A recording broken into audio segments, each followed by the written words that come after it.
جنيه. احنا معانا دلوقتي على التليفون الدكتور هشام قنديل وزير الري. برحب بحضرتك معانا يا فندم في الحياة اليوم.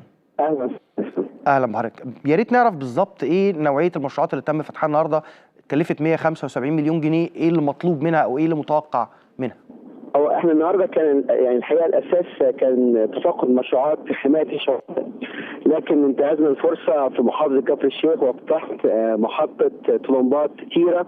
دي محطه لتحسين الصرف الزراعي في مساحه 76,000 فدان.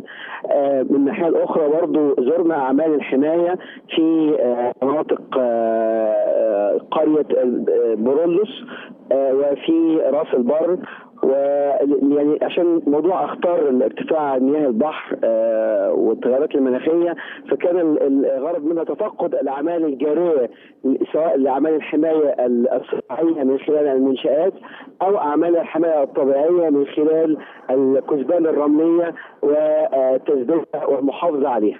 فالحقيقه كانت الجوله من عند برولوس لحد راس البر، والحمد لله يعني هي ده في اطار وضع خطه متكامله لحمايه دلتا نهر النيل من اخطار ارتفاع مياه البحر الابيض المتوسط.